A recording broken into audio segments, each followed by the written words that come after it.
오늘 요한계시록 11장 1절부터 19절 말씀을 통해서 증인으로 삽시다라는 제목을 하나님 말씀 증거하겠습니다. 요한계시록 강의 18번째 시간입니다. 요한계시록 말씀은 성도들에게 주신 말씀입니다. 우리가 이 사실을 잘 알아야 됩니다. 성도들에게 주신 것입니다.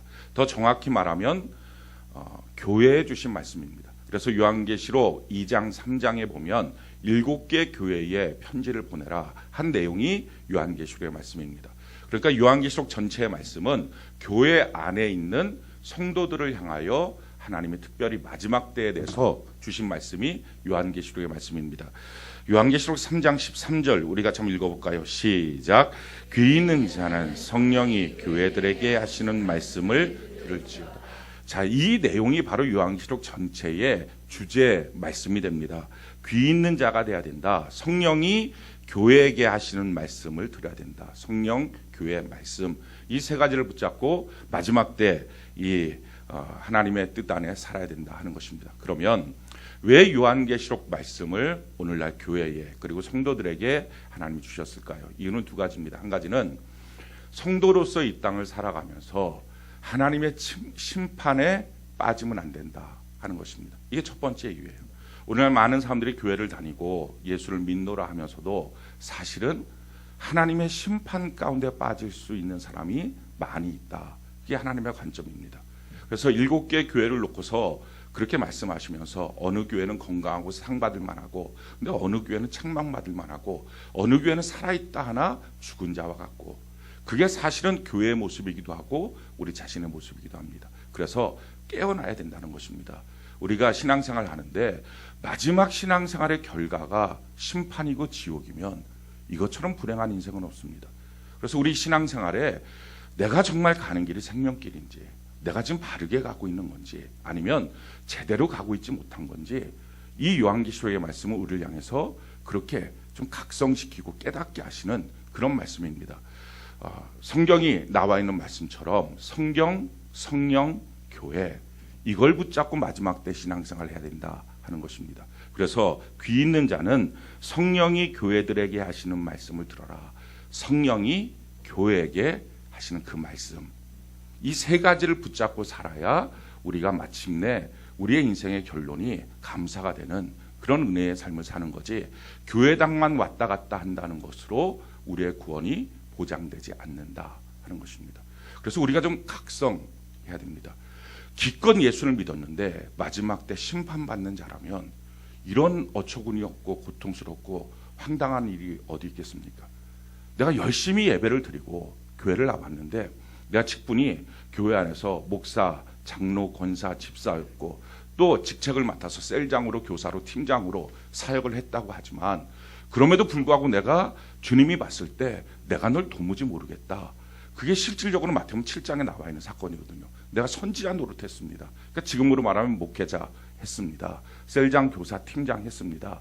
영적인 리더로서 사역했습니다. 뿐만 아니라 저는 기적도 행했습니다. 능력도 나타났습니다. 근데 예수님의 말씀이 내가 널 도무지 알지 못하겠다. 그런 일들이 비일비재할 수 있다 하는 것입니다. 그래서 우리가 정말 각성해야 된다는 것입니다. 마지막 그날에 다 무너지는 심판 속에 빠지는 인생이 되어서는 안 된다 하는 것입니다. 그럼 기준이 뭡니까? 기준이 말씀이에요. 그래서 말씀이 중요합니다. 그러니까 지금 여러분들의 마음속에 성경대로 어떻게 살아? 또 한 가지 정말 하나님이 성경대로 나를 심판하시겠어? 이 마음을 갖지 않도록 하는 게 요한계시록 말씀이고요. 이것이 교회 사명이에요. 오늘날 얼마나 많은 사람들이 성경대로 어떻게 살아? 또 한 가지는 정말 하나님이 성경대로 나를 심판하실까? 날 사랑하신다면서 이 생각을 갖고 살아요. 근데 그거 아니라는 거예요. 그걸 가르쳐주는 것이 성경입니다. 그래서 성경을 읽고 하나님의 말씀 안에서 우리가 살아야 된다는 것입니다. 그런데 우리가 어떻게 성경대로 삽니까? 우리 힘으로는 안 돼요. 그래서 예수님의 믿음을 우리에게 주신 것입니다. 그 믿음으로 하나님의 말씀이 믿어져서 사는 것입니다. 물론 우리가 지금 완전하게 완벽하게 그렇게 살지 못할 수 있습니다. 그러나 그때마다 우리가 회개하고 돌이키고 하나님께 나가야 됩니다. 최소한 우리의 생각이 말씀대로 살아야 됩니다. 최소한 우리의 생각이 하나님은 성경대로 우리를 심판하실 것입니다 라고 하는 것에 대해서 조금도 양보를 하면 안 되는 거예요. 그걸 양보시키는 게 막이고요. 그걸 양보시켜 놓는 게 마지막 날 심판이에요. 그래서 우리가 정말 각성하고 정신 차려야 됩니다. 성경이 우리에게 이렇게 말합니다. 요한복음 12장 48절 우리가 처음 읽어볼까요? 시작. 나를 저버리고 내 말을 받지 아니하는 자를 심판할 이가 있으니 곧 내가 그 말이 마지막 날에 그를 심판하리. 하나님의 말씀이 마지막 날에 심판한다는 거예요. 그래서 요한계시록 22장에도 보면 마지막에 하나님의 말씀에 조금이라도 더한 자가 있으면 모든 저주가 더할 것이고 하나님의 말씀에서 조금이라도 뺀 자가 있으면 영원한 생명책에 들어감을 빠지게 될 것이라는 거예요. 그러니까 하나님의 심판의 기준이 말씀이라면 우리가 그 기준점으로 살아야 됩니다.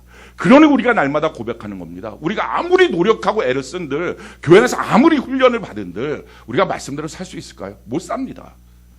절대 훈련으로 말씀대로 못 살아요. 무엇으로 사는 거예요?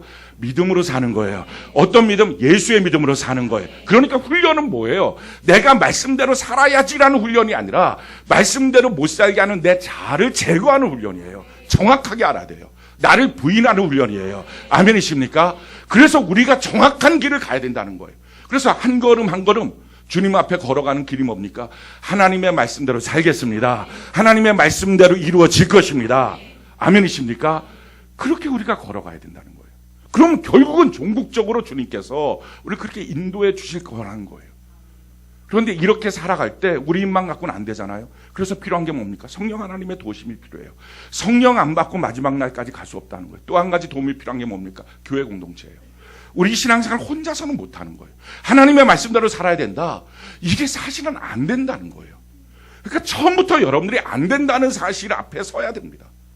이건 말씀을 제가 좀 노력하면 될 것 같아서, 그래서 어떤 사람이 이렇게 말합니다. 노력해도 안 되던데요. 그거 하나님의 말씀대로 다 못 살 것 같아요. 내가 열심히 했는데 안 돼. 그거 처음부터 그렇게 하지 말아야 돼요. 노력해서 되는 게 아니에요.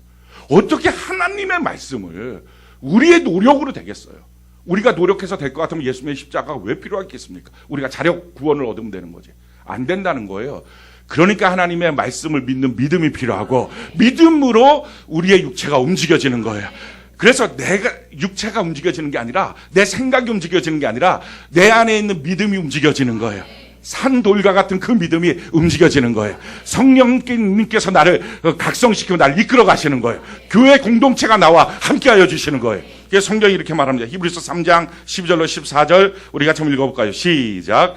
형제들아, 너희는 삼가 호 너희 중에 누가 믿지 아니하는 악한 마음을 품고 살아계신 하나님에게서 떨어질까 조심할 것이요, 오직 오늘이라 일컫는 동안에 매일 피차 권면하여 너희 중에 누구든지 죄의 유혹으로 완고하게 되지 않도록 하라. 우리가 시작할 때 확실한 것을 끝까지 견고히 잡고 있으면 그리스도와 함께 참여한 자가 되리라. 아멘. 사랑하는 성도 여러분, 하나님의 말씀대로 살아야 합니다. 하나님의 말씀대로 살 수 있습니다. 나는 못하지만 내 안에 주신 예수의 믿음으로 가능합니다. 성령님께서 가능하게 하십니다. 주의 몸 된 교회가 가능하게 하십니다. 이 믿음을 갖고 사는 거예요. 그래서 이 믿음 갖고 살아야 회개도 됩니다. 안 그러면 여러분들이 중간에 회개하다가 회개를 멈춥니다. 어떻게 내가 말씀대로 살아? 내 주변 다 살펴봐도 말씀대로 사는 사람 없더만. 그래서 자기 스스로가 회개를 안 하고 변명을 해요. 그래서 심판에 빠지는 거예요. 예수 기껏 믿고 교회 안에서 열심히 봉사하고 11조원금 다 하고, 그러고 이 땅에 살면서 이 복 받았다 저 복 받았다 간증까지 해놓고 마지막 심판받아 지옥 가면 그게 예수님의 마음속에 가장 가슴 아프다는 거예요. 이처럼 가르쳐줬는데 왜 아직도 안 믿고 있느냐. 그래서 마지막에 요한계시록이 있는 겁니다. 사랑하는 성도 여러분, 우리가 하나님의 말씀대로 살아야 합니다.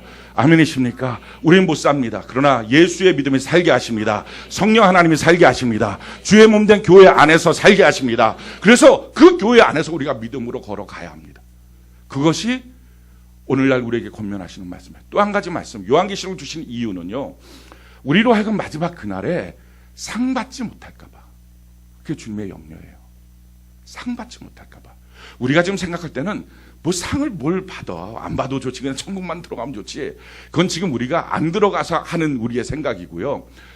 상층천을 갔다 왔던, 천국을 갔다 왔던 사도 바울은요, 말씀마다 계속 뭐라고 합니까? 내가 부르면 상을 향하여 달려간다. 내가 그 상을 향하여 오늘도 달려간다. 그 상을 향하여 달려간다. 상을 못 받는 것이 얼마나 고통스러운지 그걸 봤다는 거예요. 그때 그 고통과 눈물, 그걸 알았다는 거예요. 상 받기 위해서 우리가 가야 된다는 거예요. 그래서 각성해야 됩니다. 성경이 이렇게 말해요. 사도 바울이 이런 고백을 하죠. 고린도전서 9장 24절 같이 한번 읽어볼까요? 시작. 운동장에서 다름질하는 자들이 다 달릴지라도 오직 상을 받는 사람은 한 사람인 줄을 너희가 알지 못하느냐. 너희도 상을 받도록 이와 같이 다름질하라. 이게 사도 바울의 마음이었어요. 하늘나라에 올라가서 상 받는 모습을 보니까 상 받아야 되겠다는 거예요. 그래서 어떤 마음을 가졌습니까? 한 명만 상 주는 것 같더라는 자기 느낌에. 정말 그러는지 어떤지 모르겠다는 거예요. 아무튼 자기 동시대에는 1등만 주더라는 그 느낌을 받은 거예요.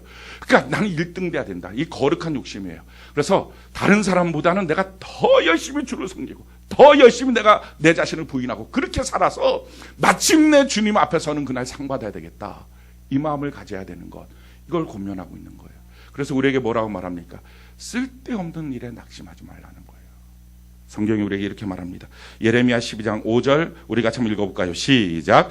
만일 내가 보행자와 함께 달려도 피곤하면 어찌 능히 말과 경주하겠느냐.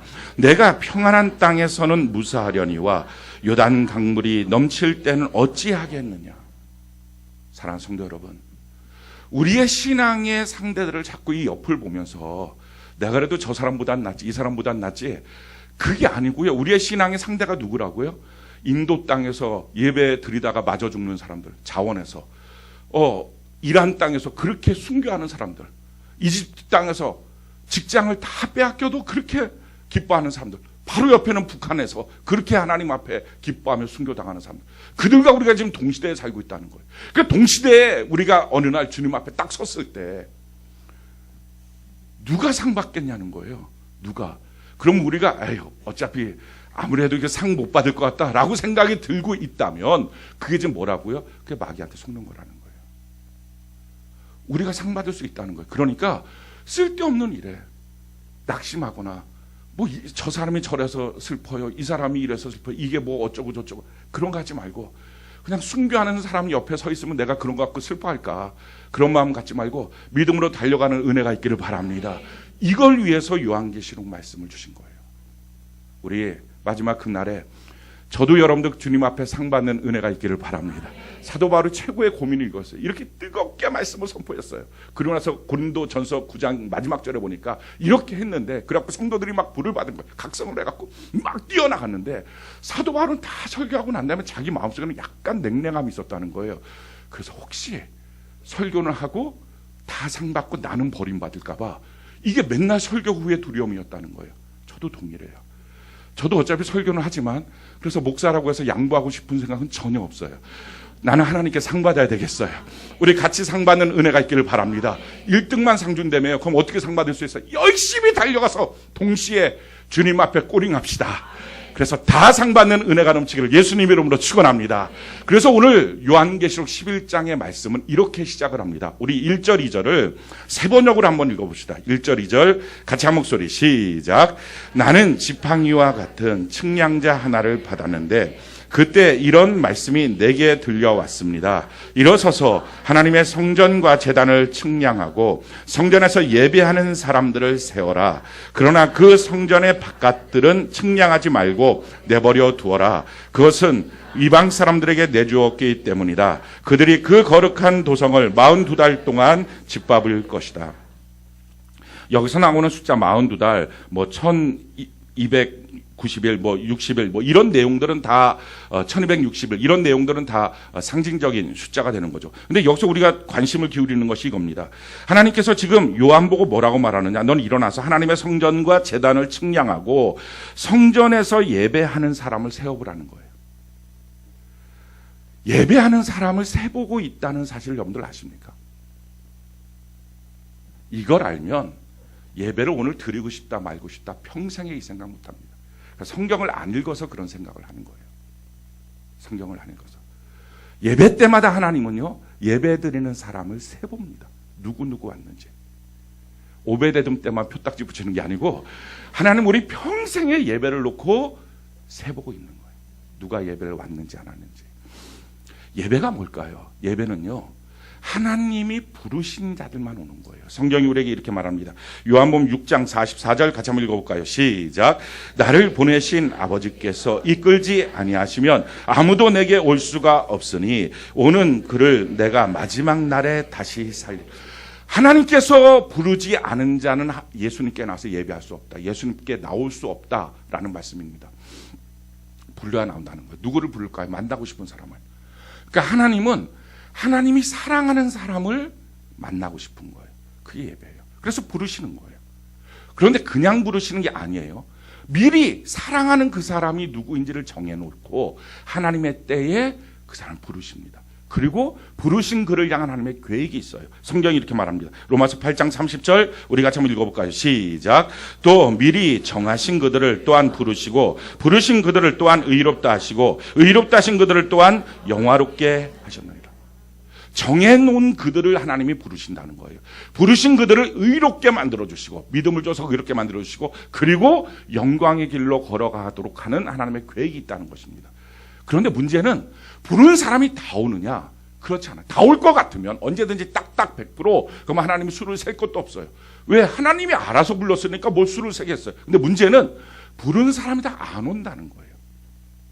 그래서 성경이 우리에게 이렇게 말합니다. 예수님이 이 말씀을 하신 거예요. 마태복음 22장 3절로 7절 우리 같이 한번 읽어볼까요? 시작. 그 종들을 보내어 그 청한 사람들을 혼인잔치에 오라 하였더니 오기를 싫어하거늘 다시 다른 종들을 보내며 이르되 청한 사람들에게 이르기를 내가 오찬을 준비하되 나의 소와 살찐 짐승을 잡고 모든 것을 갖추었으니 혼인잔치에 오소서 하라 하였더니 그들이 돌아보지도 않고 한 사람은 자기 밭으로 한 사람은 자기 사업하러 가고 그 남은 자들은 종들을 잡아 모욕하고 죽이니 임금이 노하여 군대를 보내어 그 살인한 자들을 진멸하고 그 동네를 불사르고.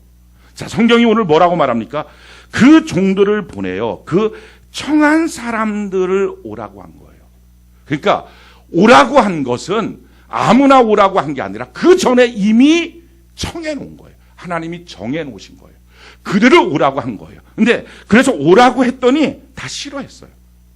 다 싫어했는데 그래서 다른 종을 또 보냈어요. 그랬더니 청한 사람들 보고 다 오라. 맛있는 거 많이 준비했다. 와서 한울잔치에 참여해라. 그랬더니 뭐라고 합니까? 어떤 사람들은 돌아보지도 않고 초청하면 전화 끄고 답장 없고 어떤 사람은 자기 밭으로 나 직장 가요. 돈 벌러 가요. 어떤 사람은 자기 사업하러. 그리고 또 어떤 사람들은 왜 쓸데없는 전화하고 바쁜데 그러냐고 모욕하고 심지어는 죽이고 이렇게 다 오는 게 아니라는 거예요. 자, 그랬더니 어떤 일이 있어요? 임금이 노하여. 그러니까 예배 안 오는 사람들 향해서 하나님은 괜찮아 한 번도 안 그래요. 노하여. 이게 예배예요. 그러니까 이 사실만 알면 예배를 내가 오늘 갈까 말까 컨디션이 좋네 안 좋네 이따위 소리 못해요. 그러니까 성경을 몰라서 지금 그러는 거예요. 하나님이 예배 때마다 사람들을 세고 계시는구나. 누구누구 내가 초청을 했는데 초청한 자들이 다 왔는지를 세고 있구나. 그 이름을 보고 있구나. 그리고 나서 그렇게 하지 않는 자들의 이유를 보시고 그래서 여러분들이 예배 때 못 오면은 못 오는 이유를 하나님께 기도해야 된다고요. 허락을 받아야 된다고요. 그 허락 안 받고 지 마음대로 그러면 지금 이 상태예요. 하나님이 어떻게 해요? 노하셔서 진멸하고 불사르고 죽이고. 그게 예배예요. 그 예배는요 완전히 갈라져요. 그가 살지 죽을지가. 그래서 성경이 지금 오늘 말하는 거예요. 예배하는 사람들을 세발하는 거예요. 내가 얼마나 소중히 예배를 지금 여기고 있는지. 성경이 우리에게 이렇게 말합니다. 요한복음 4장 23절 우리 같이 한번 읽어볼까요? 시작. 아버지께 참되게 예배하는 자들을 영과 진리로 예배할 때가 오나니 곧 이때라. 아버지께서는 자기에게 이렇게 예배하는 자들을 찾으시는. 아멘. 우리 하나님께서 예배하는 자들을 찾아오시고요 만나기 원하신다는 거예요. 오늘 여러분들 예배 잘 나왔어요. 예배 가운데 하나님 만나시기 바랍니다. 이런 과정 속에 지금 우리가 예배에 나온 것입니다. 그러니 예배 안 나오는 사람들 우리 신경 쓰지 말고요. 뭐 어떻게 될지 모르겠어요. 그러나 일단 우리는 오늘 시간에 하나님을 만나는 은혜가 있기를 바랍니다. 그 예배라고 하는 것이 그래서 뭐예요? 사랑의 하나님이 날 불러서 오라고 하셨고 그 풍성함으로 우리에게 주시는 거예요. 그래서 예배는 새로운 살 길이에요. 우리 인생 여기서 머무는 게 아니라 더 놀라운 것이 열려지는 거예요. 히브리서 10장 19절로 20절 우리 같이 한번 읽어볼까요? 시작. 그러므로 형제들아 우리가 예수의 피를 힘입어 성수에 들어갈 담력을 얻었나니 그 길은 우리를 위하여 휘장 가운데로 열어놓으신 새로운 살 길이요 휘장 곧 그의 육체에 새로운 살 길이에요. 예배가. 아멘이십니까? 이 새로운 살 길로 항상 달려가는 은혜가 있기를 바랍니다. 그래서 우리 주님께서 마지막으로 당부한 내용이 이겁니다. 히브리서 10장 25절 우리 같이 한번 읽어볼까요? 시작. 모이기를 패하는 어떤 사람들의 습관과 같이 하지 말고 오직 권하여 그날이 가까움을 볼수록 더욱 그리하자. 예배를 패하는 것은요 사정이 있기 때문이 아니라 빠지는 습관이라는 거예요. 성경은 요만큼만 되면 빠져요. 이런 일 정도만 생기면 빠져요. 아니 이런 일 저런 일도 없어도 빠져요. 습관이에요. 그러니까 습관적으로 하나님을 멸시하는 거예요. 그러니까 하나님이 노하시는 거예요. 예배라고 하는 것이 이만큼 우리 인생이 중요합니다. 특히 마지막 때가 되면 예배에 대한 소중함이 없어져요. 예배를 중요하게 여기지 않아요. 우리 모두 예배의 소중함을 갖는 은혜가 있기를 바랍니다. 기억하셔야 됩니다. 요한계시록에 하나님께서 우리에게 지금 가르쳐 주시는 것, 너의 예배를 내가 세고 있어. 너가 오는지 안 오는지 내가 지금 세고 있어. 그게 하나님의 말씀이에요.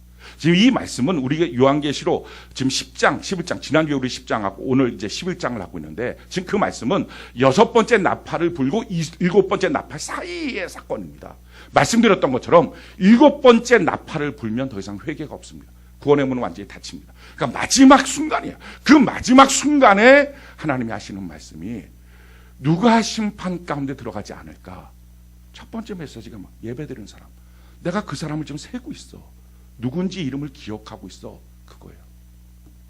우리가 예배를 위하여 살고 예배로 인하여 사는 은혜가 있기를 바랍니다. 그러니까 예배는요.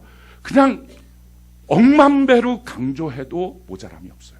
예배를 폐하면 그 사람의 신앙은 다 없어진 거예요. 예배가 살면 다 산 거예요. 저는 예배가 여러분들이 항상 살아있고 예배를 소중히 여기는 은혜가 있기를 바랍니다. 꼭 기억하십시오. 예배 때마다 하나님은 세고 계신다. 너 안 왔구나 이렇게. 김동규 목사님만 사람을 세고 누구누구 왔는지 안 왔는지 결석자를 저한테 보고하는 게 아니라 저 결석자 보고 다 봤거든요. 출석한 사람 다 보고 봤고요. 몰랐죠? 그 날마다 이렇게 셀별로 보고 봤습니다. 그런데 그것만이 아니고요. 거긴 뭐가 중요하겠어요. 김동규 목사님이 실수도 많이 해요. 저기 왔는데 안 왔다 그러고 안 왔는데 왔다 그러고 막 실수도 많이. 그런데 우리 주님은 실수가 없으신 하나님. 수를 세고 있다는 거예요. 그래서 사실은 오늘 이 밤에 우리가 해야 될 첫 번째 회개는요. 내가 내 자의로 내 마음대로 예배를 멸시했던 죄악을 회개해야 됩니다. 이거 회개하지 않으면요. 고범죄에 걸립니다. 그럼 고범죄라는 게 뭡니까? 시편 19편에 보면 고범죄가 있어요. 고의로 내가 범한 죄는 나를 묶어버려요. 그래서 내 신앙을 내 삶을 묶어놔요. 내가 고의로 예배를 빠지잖아요. 그럼 그 다음부터는 예배를 빠질 수밖에 없는 환경으로 막연하게 끌고 가버려요. 예배가 상실돼 버려요. 그러니까 내가 고의로 알면서 범한 죄에 대해서는요. 그래서 철저하게 회개하여 결박을 끊지 않으면 그 마귀의 결박이 우리의 집과 우리의 자녀와 자기의 인생을 결박시킵니다. 회개해야 돼요. 저절로 넘어가지 않아요. 마지막 날에 하나님이 이걸 보시겠다는 거예요. 난 널 불렀는데 너는 안 왔더라. 사랑의 하나님이 그럴 거라고요. 그러니까 사랑의 하나님이에요. 사랑해서 만나자 그랬는데 그때마다 바람 맞춘 거예요. 바빠요. 귀찮아요. 왜 하나? 짜증나요. 자꾸 전화하지 말아요. 이런 삶을 하다가 마지막 주님 앞에 섰을 때 저 기억나시죠? 저 천국 가야 되죠? 주님이 내가 너를 도무지 알지 못하겠다. 알아도 모른다고 하실 것 같아요. 주님이. 그죠? 사랑의 관계니까 그게 문제가 되는 거예요. 우리 예배 소중히 여기는 은혜가 있기를 바랍니다. 자, 두 번째는요. 오늘 이 말씀을 통해서 우리가 되는 것은 2절에 보니까 성전 바깥마당은 측량하지 말고 그냥 두어라. 이것은 이방인에게 주어서 이제 그들이 거룩한 성을 42달 동안 짓밟으죠. 성전 안에서 예배하는 자는 하나님이 수를 세십니다. 그래서 절대적인 보호를 해요. 그런데 성전 밖에서 어중간한 신앙생활을 하는 사람에 대해서는 심판이 있다는 거예요. 왜 우리의 신앙이 육에 속한 자, 육신에 속한 자가 그 상태에 계속 머물면 안 되냐, 올라가야 되느냐, 신령한 자로 우리가 살아야 되느냐. 이유는 그렇지 않으면 심판이 있어요. 내 신앙 그냥 이 정도면 되겠지, 그거 아니라는 거예요. 주님이 끊임없이 말씀하시는 기준이에요. 그것도 하나님께 얻어 터지는 게 아니라 이방인에게 짓밟힌다는 거예요. 세상 나가서 짓밟히는, 그래서 밖에 버려진 소금처럼 세상에서 욕먹고 짓밟힌다는 거예요. 오늘날에 얼마나 많은 교회가, 얼마나 많은 목회자가, 얼마나 많은 성도들이 세상 속에서 비아냥거리가 되고 조롱거리가 됩니까? 이유가 뭐예요? 성전 뜰에만 머물러서 그래요. 성전 안에 더 깊이 들어가지 못하고. 사랑하는 성도 여러분, 전 여러분들이 하나님 안에 더 깊이 들어갔으면 좋겠어요. 하나님의 지성소로 들어갔으면 좋겠어요. 예배 시간마다 겉만 있지 말고요. 그래서 몸은 있어도 자꾸 성전 밖을 내다보는, 성전 뜰에만 있는 자가 아니라 성전 안에 들어가서 영과 진리로 예배드리길 바랍니다. 교회 생활 가운데서도 그냥 대충 서 있는 자가 아니라 교회 안에 그 지체 가운데 뿌리를 내리는 은혜가 있기를 바랍니다. 내 교회로서의 위치가 정확해야 된다는 거예요. 성경이 이것을 우리에게 이렇게 말합니다. 골로새서 2장 6절로 7절 우리 같이 한번 읽어볼까요? 시작. 그러므로 너희가 그리스도 예수를 주로 받았으니 그 안에서 행하되 그 안에 뿌리를 박으며 세움을 받아 교훈을 받은 대로 믿음에 굳게 서서 감사함을 넘치게. 아멘. 예수 그리스도를 나의 개인의 구세주와 주님으로 믿고 받았다면 뿌리를 깊이 내려야 됩니다. 요동치지 말아야 됩니다. 성전 뜰에서 어찔어찔 다니지 말아야 됩니다. 그래야 교회 안에서 세움을 받습니다. 교회 안에서 세움을 받는다는 것은 직분직책을 받는다는 것뿐만 아니라 교회 안에 일꾼이 된다는 것입니다. 이제 12월 달에 사역축제하죠. 전 여러분들이 하나님의 봉사자가 되는 은혜가 있기를 바랍니다. 섬기는 사람이 아름답습니다. 내가 내 교회 안에 있다는 얘기는요, 내가 어떤 모습이든지 섬긴다는 것입니다. 내 몸이, 주님의 몸이 교회고 우린 그 몸에 붙어있는 지체라면 지체로서 몸 안에서 무엇인가 움직이지 않는 지체가 뭐가 있습니까? 다 움직여요. 다 뭔가를 하는 거예요. 움직이지 않는 건 때밖에 없어요. 그러니까 봉사하지 않는 건 제가 봤을 때는 때예요. 밀면 밀리는. 왜 그렇게 밀면 밀리는 존재가 되냐고요. 지체인데 왜 때같이 자기를 형편없는 자의식을 갖냐고요. 하나님 앞에서 크든지 작든지 상관없어요. 내게 맡겨주신 대로 주님 안에 봉사하는 은혜가 있기를 바랍니다. 그래서 세움을 받고 교훈을 받은 대로, 그리고 하나님의 말씀을 듣고 교훈을 받는 것, 지도를 받는 것, 가르침을 받는 거예요. 그 다음에 믿음에 굳게 서서 감사를 넘치게 하는 신앙의 삶. 이것이 신앙의 삶이에요. 이것이 성전 안에 있는 삶이에요. 자, 또 한 가지 우리가 보는 것은요, 성전 밖 마당에 있는 사람은 다 짓밟힌다는 거예요. 성전 안에 들어가서 예배하는 자들만 하나님이 수를 세고 보호하시겠다는 거예요. 근데 구약의 제사법과 성전법을 보면 성전 안에 들어가는 사람들, 뜰이 아니고 성소 안에 들어가는 사람들은 제사장만 들어가요. 일반 사람들은 다 뜰에 있습니다. 제사장만 성소 안에 들어가서 거기서 움직입니다. 그러니까 쉽게 말하면 제사장을 제외한 모든 성도들은 다 짓밟힐 거라는 거예요. 마지막 때. 그럼 다 목사 되라. 그게 아니에요. 제사장이라는 것은 우리가 되려고 되는 게 아니라 하나님이 시켜야 됩니다. 하나님 누구를 시켰어요? 저와 여러분을 시켰어요. 당황하지 마시고요. 난 안 시켰나 보다 이런 생각들 하지 말고 저와 여러분들을 좀 시킨 거예요. 성경이 우리에게 이렇게 말씀하죠. 베드로전서 2장 9절 우리 같이 한번 읽어볼까요? 시작. 그러나 너희는 택하신 족속이요 왕같은 제사장이요 거룩한 나라에 그의 소유된 백성이니 이는 너희를 어두운 데서 불러내어 그의 기이한 빛에 들어가게 하시니에 아름다운 덕을 선포하게 하려 하십니다. 자, 나를 왕같은 제사장으로 하나님 만들어 주셨다는 거예요. 이건 하나님이 나를 그렇게 세워주신 거예요. 그러니까 제사장은 자기의 노력으로 되는 게 아니라 하나님이 레위 지파를 세워서 제사장 지파로 만드셨던 거랑 동일하게 예수 그리스도를 믿는 우리를 하나님의 제사장으로 만들어 주신 것입니다. 문제는 내가 제사장이다 이 의식이 있으면 성소 안에 들어가요. 근데 내가 제사장이다 하는 의식이 없으면 성전 밖에 뜰에 있는 거예요. 제사장이 뭐 하는 사람입니까? 하나님께 복을 받아서 성도들에게 나누어주는 사람, 성도들의 기도 제목을 갖고 하나님께 나가서 중보하는 사람, 그리고 하나님이 어떤 분이신지 가르쳐주는 사람, 이게 제사장이에요. 이 사람을 한마디로 말하면 그게 증인이에요. 우리가 이 땅을 살아가면서 증인으로 산다라는 삶이 뭡니까? 하나님이 내게 주신 하나님의 나라의 그 은혜와 축복들을 무엇인지 우리의 얼굴로, 우리의 말로, 우리의 삶으로 나누어주고 우리 이웃에 있는 수많은 사람들의 고통과 아픔들에 대해서 하나님께 기도하며 나가고 중보자로 나가고 그리고 그들에게 하나님이 누구인지를 가르쳐주는 삶, 이게 증인이에요. 그래서 하나님이 우리에게 원하시는 것, 누가 성전 안에 있느냐, 하나님의 수 안에 들어갈 수 있느냐, 그건 증인으로 살아야 된다는 거예요. 마지막 예수님께서 원하셨던 게 뭡니까? 성령을 받아서 너가 예수 그리스도의 증인 돼야 된다. 우리가 증인으로 사는 삶에 대해서 요구하신 거예요. 사랑하는 성도 여러분, 개인주의, 이기주의는 그래서 짓밟혀요. 예수 믿는 사람이 개인주의로 살거나 이기주의로 살면 그건 짓밟혀요. 심판의 대열에 포함돼요. 절대로 우리가 그렇게 살면 안 돼요. 예수 믿는 사람은요, 나의 영혼뿐만 아니라 내 옆에 누군가의 영혼까지 붙잡고 나가야 돼요. 그러니 자기 영혼 하나 때문에 허덕거리면 이게 보통 문제가 아니에요. 이거 각성해야 돼요. 누군가의 영혼을 같이 끌고서 하나님께 나가는 사람, 그 사람이 성전 안에 있는 제사장이에요. 그럼 이 사람, 이 증인의 사람은 어떤 삶을 사느냐? 오늘 3절을 볼까요? 요한계시록 11장 3절 우리 같이 한번 읽어봅시다. 시작.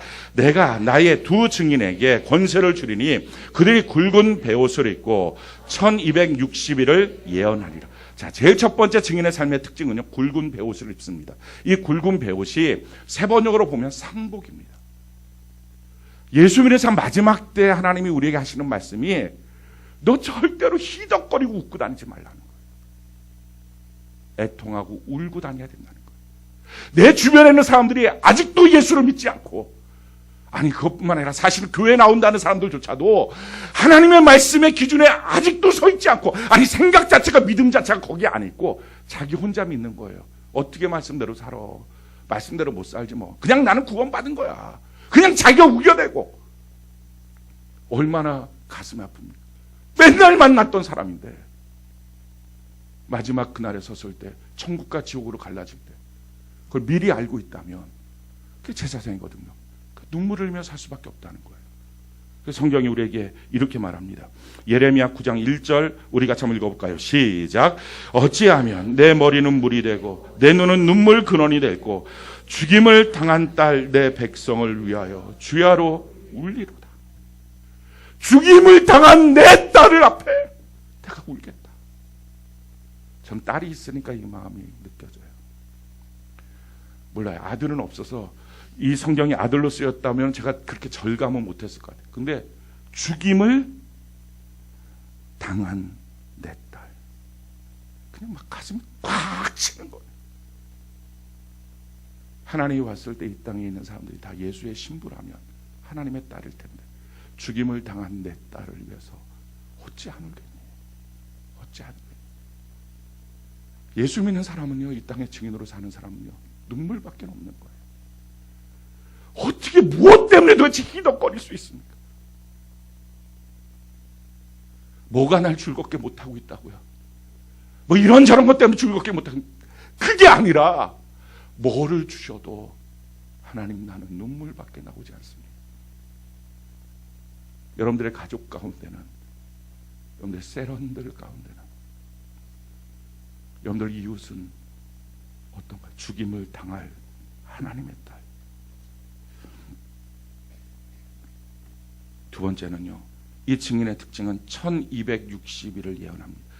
때가 정해져 있어요.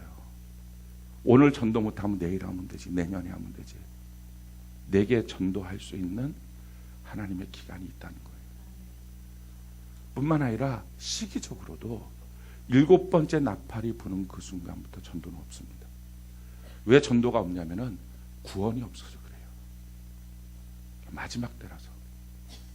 어느 순간이 되면요, 더 이상 구원이 없는, 구원의 문이 닫히는 때가 옵니다. 그 전까지만 하라는 거예요. 그 전까지. 세 번째는요, 5절 우리 같이 한번 읽어볼까요? 5절 요한계시록 11장 5절 같이 한 목소리 한번 읽어봅시다. 시작. 만일 누구든지 그들을 해하고자 하면 그들의 입에서 불이 나와서 그들의 원수를 삼켜버릴 것이요, 누구든지 그들을 해하고자 하면 반드시 그와 같이 죽임을 당하리라. 누구든지 그를 해하고자 하면 하나님 지켜주셔서 함께 하셔서 그들의 입에서 불이 나오고 권세가 있다는 거예요. 전도자로 살면 하나님이 그 권세를 허락해 주시게 될 줄로 믿습니다. 성경이 우리에게 이렇게 말합니다. 마태복음 28장 19절로 20절 우리 같이 한번 읽어볼까요? 시작.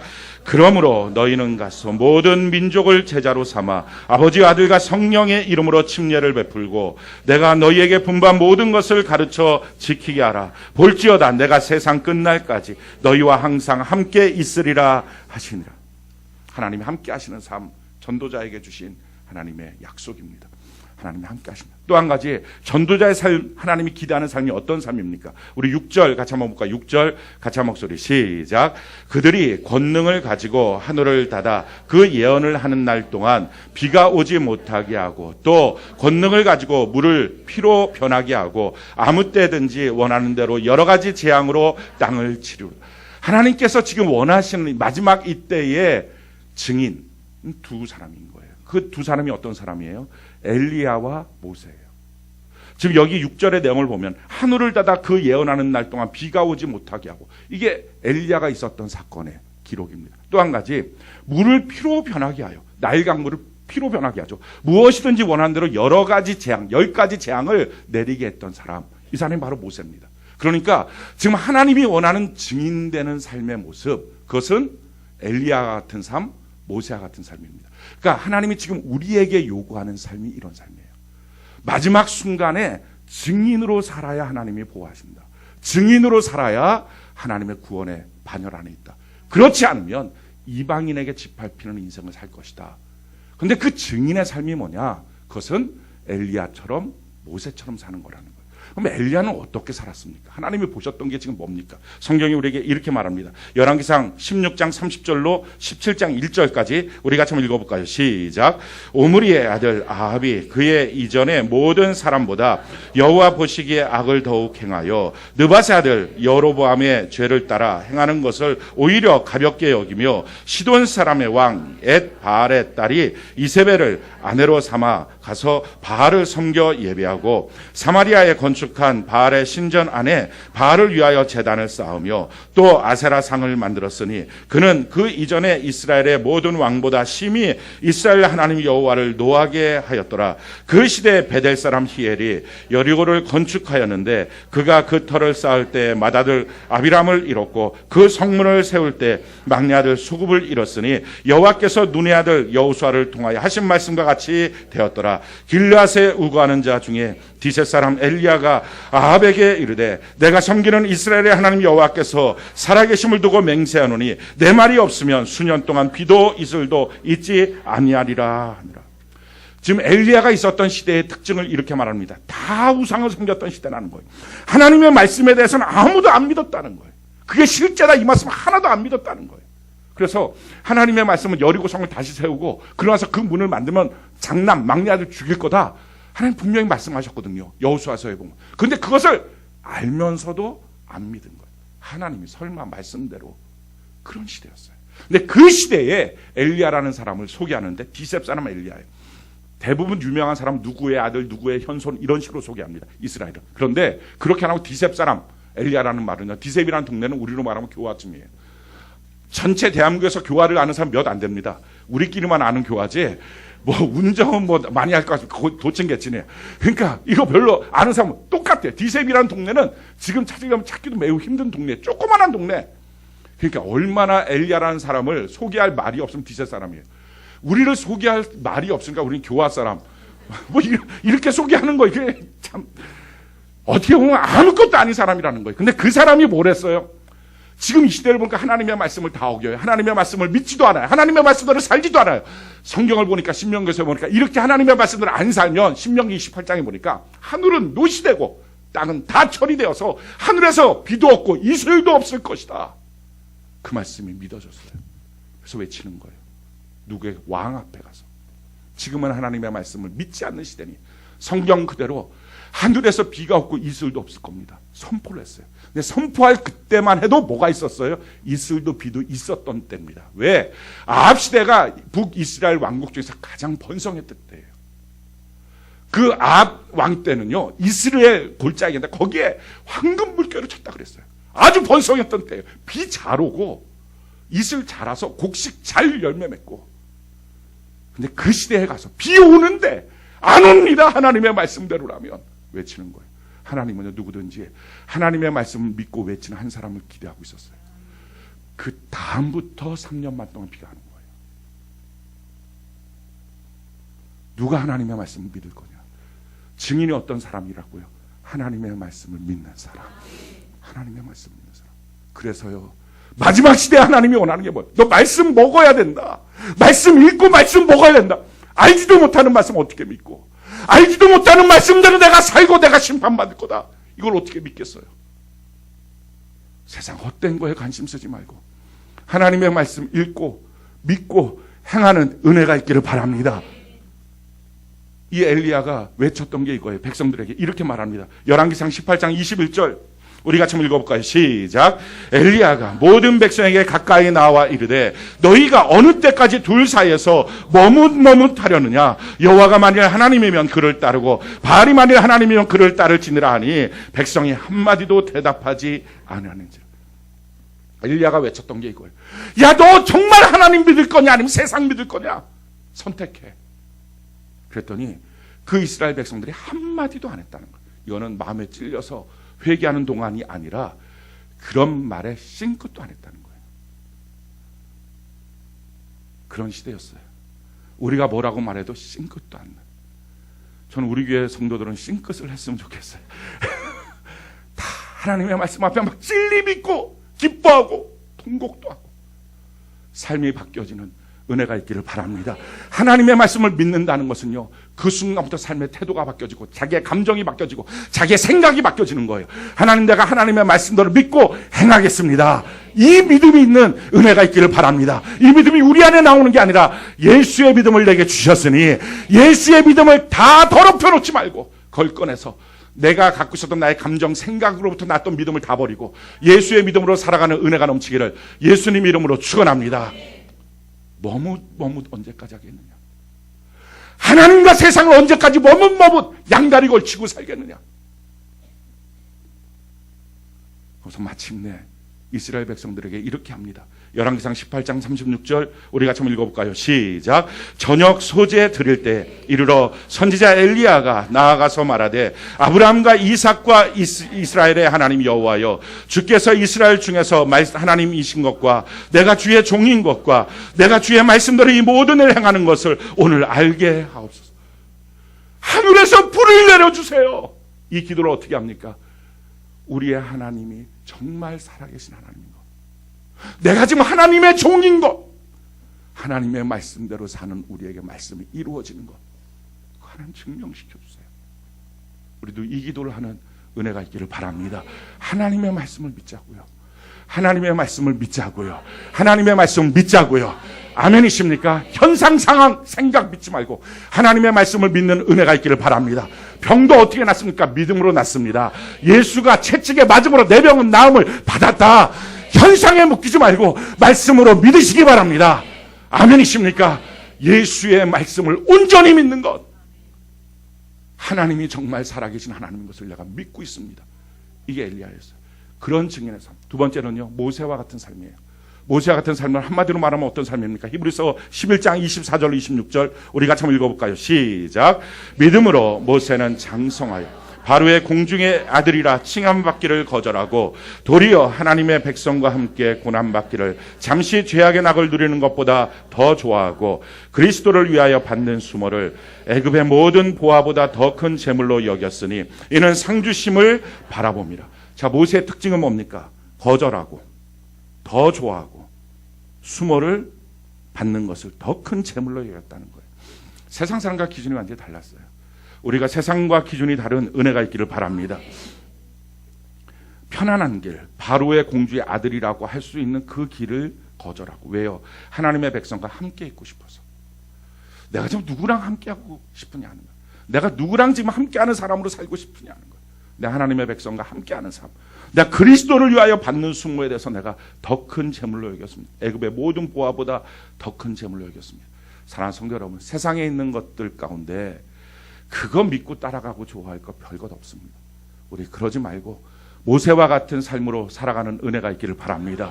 엘리야와 같이 모세와 같이 사는 삶을 하나님이 마지막 시대 우리에게 요구하십니다. 하나님, 내 삶이 이런 삶이 됐으면 좋겠습니다. 이 고백을 우리가 하나님께 드려야 합니다. 오늘 기도의 제목이 바로 이것입니다. 하나님, 내 삶이 이런 삶이 됐으면 좋겠어요. 모세처럼, 엘리야처럼 마지막 시대에 하나님이 쓸 수 있는 증인의 삶으로 살기를 원합니다. 이 고백을 드리는 거예요. 자, 이렇게 증언을 하고 나면 그 다음에 어떤 일들이 생길까요? 우리 7절 같이 한번 7절부터 10절까지 우리 같이 한번 읽어볼까요? 7절부터 10절까지 한 목소리 한번 읽어봅시다. 시작. 그들이 그 증언을 마칠 때 무적행으로부터 올라오는 짐승이 그들과 더불어 전쟁을 일으켜 그들을 이기고 그들을 죽일 터인즉 그들의 시체가 큰 성 길에 있으리니 그 성은 영적으로 하면 소돔이라고도 하고 애굽이라고도 하니 곧 그들의 주께서 십자가에 못 박히신 곳이라.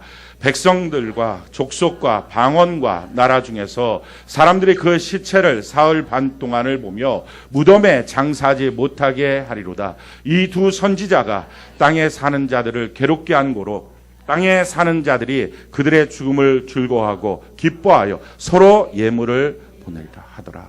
아멘. 증언을 마쳤을 때 땅에서 올라오는 그 무적행에서부터 올라오는 짐승이 그 증인들을 죽입니다. 우리가 이런 고난이 마지막 시대에 있다는 것입니다. 전도자를 끝까지 보호해 주는 게 아니에요. 전도자로 살지만요, 전도하는 사명이 맞춰졌을 때는 이런 죽임을 당해요. 마귀가 그를 죽여버린다는 거예요. 우리가 이 사실을 알아야 합니다. 주님이 먼저 우리에게 이것을 가르쳐 주셨어요. 그런 일이 있을 거다. 그런데 거기에 너 절대 두려워하지 마라. 정말 죽으면 죽으리라. 이 고백 갖고 나가라. 그러면서 그 시체가 큰 성길에 있을 텐데 소돔 애굽이라고도 하고 주께서 십자가에 못 박히신 곳이라. 주님이 먼저 가신 그 길이에요. 두려워하지 말라는 것입니다. 내 백성과 족속과 방언에서 이렇게 죽은 모습을 보면서 사흘 반 동안 무덤에도 못 넣도록 그렇게 모욕을 줍니다. 치욕을 줍니다. 그리고 얼마나 서로 즐거워하면서 예물을 보내고 기뻐하고 잔치 파티를 엽니다. 왜냐하면 이 두 선지자가 계속 외쳤거든요. 너희 그렇게 살면 안 된다고. 저에 대해서 회개하고 돌이켜야 된다고. 너희 그렇게 살면 심판받는다고. 근데 그 소리가 정말 싫은 거예요. 그렇게 싫었던 그들이 선지자가 죽고 나니까 잔치를 여는 거예요. 그날이 있습니다. 우리가 어느 날 이때가 어느 때인지는 모르겠지만 7번째 나팔이 불기 직전에 그와 같은 일이 있습니다. 하나님 앞에 잘 쓰임받던 증인들이 어느 날 마귀 앞에 죽습니다. 하나님께 잘 쓰임받았던 거룩한 백성들이, 성도들이 마귀 앞에 죽음을 받습니다. 그래서 수많은 사람들이 조롱하고 멸시합니다. 교회를 향해서 막 돌을 던집니다. 성도를 향해서 돌을 던집니다. 그런 날이 있다는 것입니다. 근데 왜 이때 하나님이 그를 보호해 주지 않을까요? 왜 지켜주지 않을까요?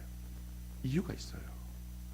어느 날 내가 전도자로 사는데 왜 하나님이 내 삶을 보살펴 주지 않나요? 내가 목숨 걸고 복음을 증거하는데 사람들이 나를 보면 초라하다고 말할 것 같은데 왜 내 삶을 보호해 주지 않나요?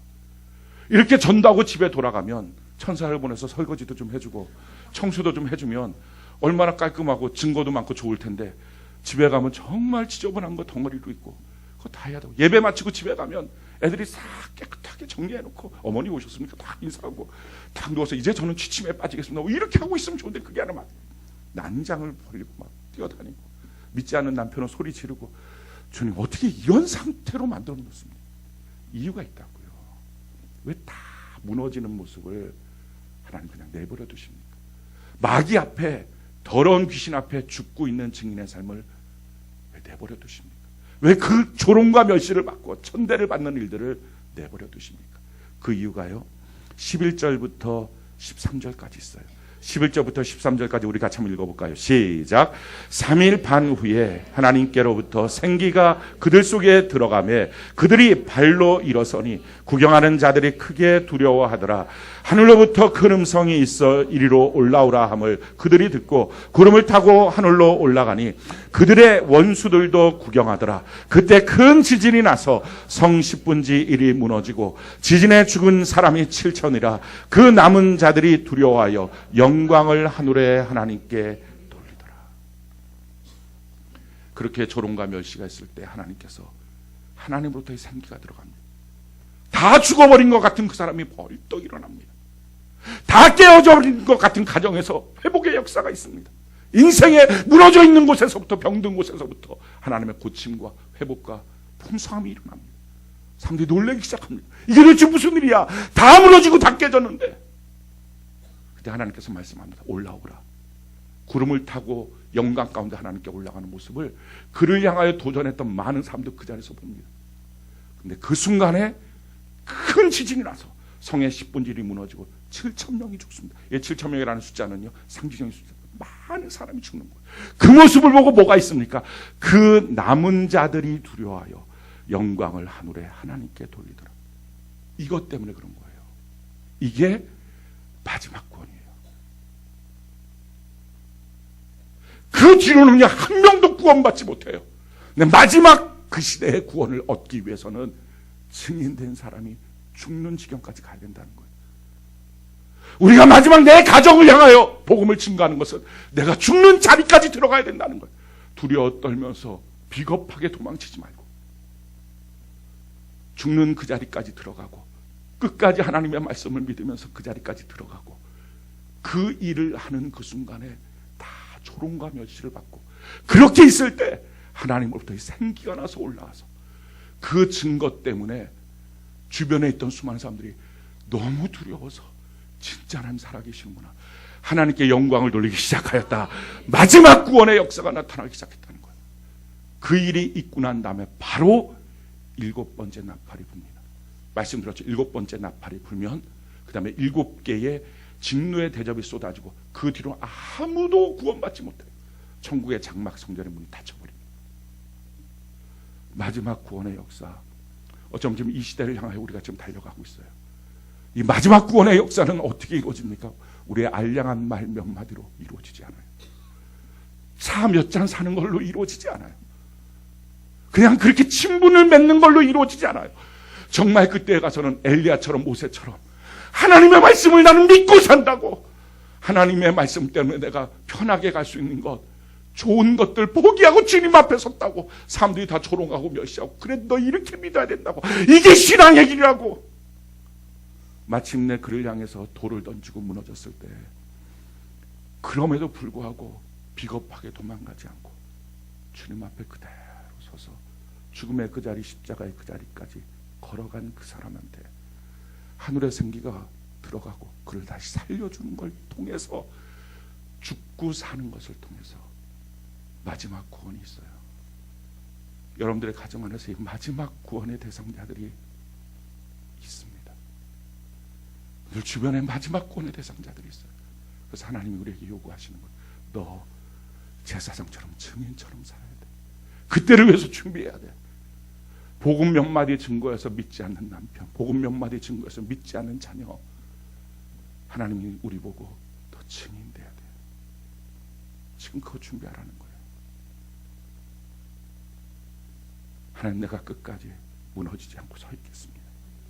그렇게 7번째 나팔이 부니까요, 그 다음에 어떤 역사가 있습니까? 15절 우리 같이 한번 볼까요? 15절 같이 한 목소리 시작. 7째 천사가 나팔을 불매 하늘에 큰 음성이 나서 이르되 세상 나라가 우리 주와 그의 그리스도의 나라가 되어 그가 세세토록 왕노릇 하시려다 하니, 마지막 천년 왕국 때의 모습을 말씀하고 있죠. 그렇게 천년 왕국이 이루어지고 그렇게 이 땅이 다 그리스도의 나라가 되고 난 다음에 하늘로 다 올라가서 영원한 천국에 들어가고 이 땅은 불시험을 받고 다 무너지고 난 불타고 마는 존재가 됩니다. 15절, 16절에 보니까요, 그때 24장로가 하나님 앞에 엎드려 그 어린 양 앞에 경배를 올리고요. 그리고 18절 우리 같이 한번 읽어볼까요? 18절 같이 한 목소리 시작. 이방들이 분노하며 주의 진노가 내려 죽은 자를 심판하며 종 선지자들과 성도들과 또 작은 자든지 큰 자든지 주의 이름을 경외하는 자들에게 상 주시며 또 땅을 망하게 하는 자들을 멸망시키실 때로서, 마지막 이 심판이 있다는 거예요. 상 주시는 그날, 망하게 하는 자들을 심판하고 멸망하는 그날. 우리 주님은요, 우리에게 다 말씀해 주신 거예요. 몰라서 마지막 날에 저 몰랐어요 할 사람이 없어요. 성경을 주셨고요, 이 성경이 모든 민족에게 다 전파됐어요. 하나님의 말씀을 읽으라고 하는 말씀대로 읽고 나면 저 몰라서 그랬어요 이런 사람들은 없어요.